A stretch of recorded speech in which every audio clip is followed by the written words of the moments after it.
अद्याप आज सकाळपर्यंत किती टक्के मतदान झालंय हे आकडे आले नव्हते. मुंबई असेल, अन्य महानगरपालिका किती टक्के मतदान झालं, किती लोकांनी मतदान केलं? मुंबईत 1 कोटी फार तर. पण किती टक्के मतदान झालं हे निवडणूक आयोग सांगत नव्हतं. पण एक्झिट पोल टक्केवारीच्या आधी जणू वाटेच बघत होते. आणि मतदान काही ठिकाणी मतदान सुरू असताना आले, काही ठिकाणी रांगा लागलेल्याच होत्या, मतदान सुरू होतं आणि ह्यांचे एक्झिट पोल आले. येऊ द्या ना, काय हरकत नाही. एक्झिट पोल येऊ द्या, अजून काही पोल येऊ द्या. लोकांनी मतदान केलेलं आहे. मतदानात ज्यांना घोटाळे करायचे त्यांनी ते केलेले आहेत. प्रचंड पैशाचं वाटप नक्कीच झालेलं आहे. शाई पुसली गेलेली आहे.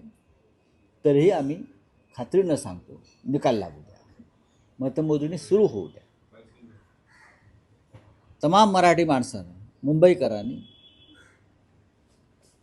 शिवसेना, महाराष्ट्र नवनिर्माण सेना आणि राष्ट्रवादी काँग्रेस शरद पवार यांच्या युतीला मतदान केलेलं आहे. काल 6 वाजता भारतीय जनता पक्षाचे काही प्रमुख लोक आणि पालिका आयुक्त गगराणी यांची प्रदीर्घ मीटिंग झाली. त्याची CCTV फुटेजसुद्धा आहे. प्रदीर्घ मीटिंग झाली. बाहेर त्यांना भेटण्यासाठी मोठ्या संख्येनं लोक जमा झाले होते. का तर आम्हाला मतदान आमचं होऊ शकलं नाही, आमची नावं वगळलेली आहेत, गोंधळ आहे, हे तक्रार घेऊन लोक महापालिका आयुक्तांना भेटायला आले होते.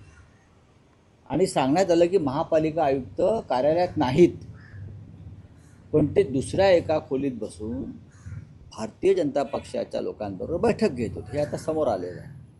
आता कोणी काही म्हणू द्या, कशा करता या बैठका घेताय तुम्ही राजकीय पक्षांबरोबर?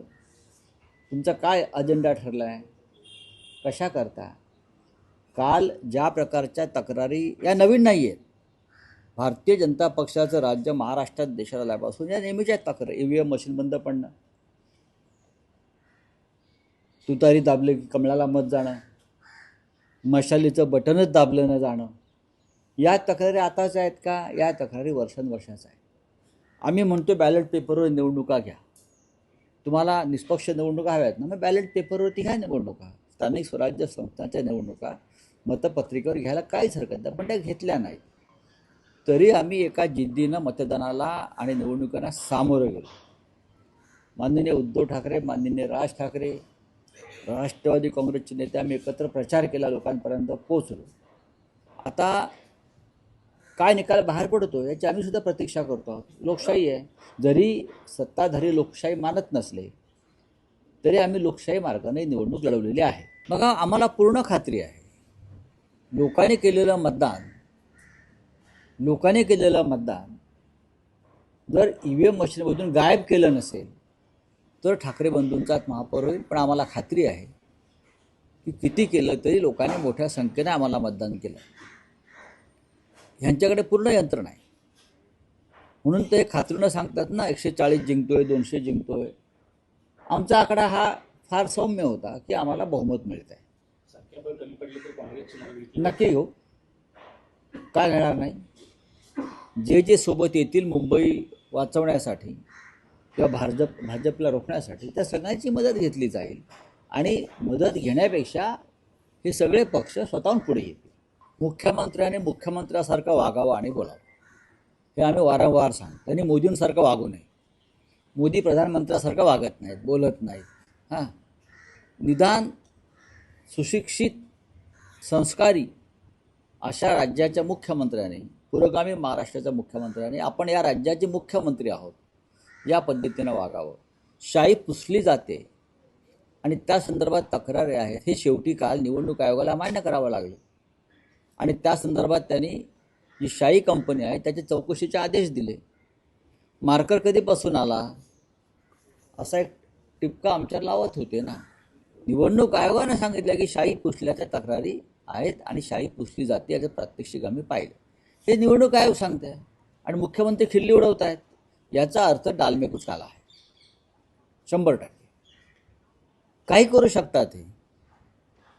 हे सत्ताधारी जे आहेत हे निजामाच्या प्रवृत्तीचे आहेत. यांचं सरकार हे पोलीस ॲक्शन घेऊनच मोडावं लागेल, सशस्त्र क्रांती करावी लागेल. अशा प्रकारची लोकशाही या देशात आणि जगात जेव्हा जेव्हा आली तेव्हा लोकांना बंड करावं लागलं, लोकांना रस्त्यावर यावं लागलं, बलिदान द्यावं लागलं आपला देश, आपलं राज्य आणि आपली लोकशाही वाचवण्यासाठी. आणि भारतीय जनता पक्षाच्या लोकांनी ही वेळ या देशाच्या जनतेवर आणलेली आहे. याचाच अर्थ असा आहे की त्यांनी जी काय घोटाळे केलेले आहेत ते घोटाळे यशस्वी होत आहेत ही खात्री पटल्यानेच ते असं करतायत. नाही तर पूर्वी आम्ही प्रत्यक्ष मतमोजणी होईपर्यंत थांबायचो, आताही थांबलेलो आहोत आम्ही. प्रत्यक्ष मतमोजणी होईपर्यंत आम्ही थांबायचो शेवटपर्यंत. साधारण याच पर्सेंटेजमध्ये मतदान सर्व महानगरपालिकात होत आलं आहे, विधानसभेत होत आलेलं आहे. काही प्रभागात जास्त होतं, काही प्रभागात, काही एका प्रभागात 20%च झाले. सर्वाधिक भांडूपमध्ये झालं 65%, 114. आता आम्ही जिथे आहोत तिकडल्या मराठी माणसानं भरभरून मतदानाला उतरून आपलं कर्तव्य बजावलं आहे. 65%च्या आसपास या भागात मतदान झालेलं आहे. भांडूप आणि विक्रोळी भागामध्ये झालं आहे, लोक उतरलेले आहेत.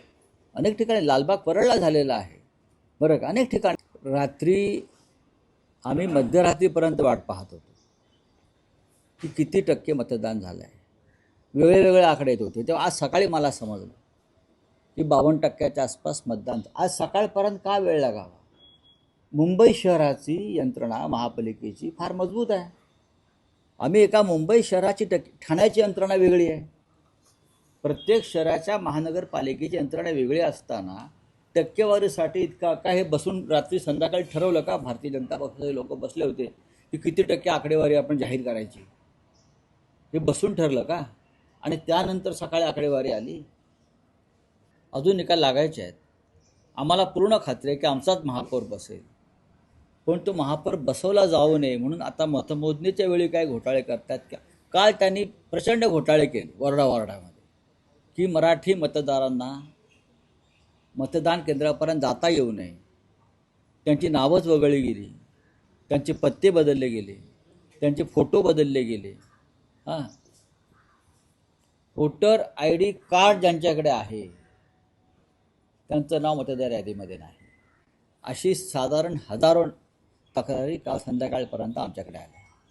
तुमच्याकडे आज ईडी सीबीआय अशी काही एंट्री होऊ शकते कशामध्ये?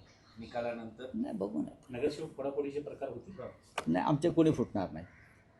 काँग्रेस नाही, काँग्रेसचेही फुटणार नाही. जे आता राहिलेले आहेत ते कडवट आहेत.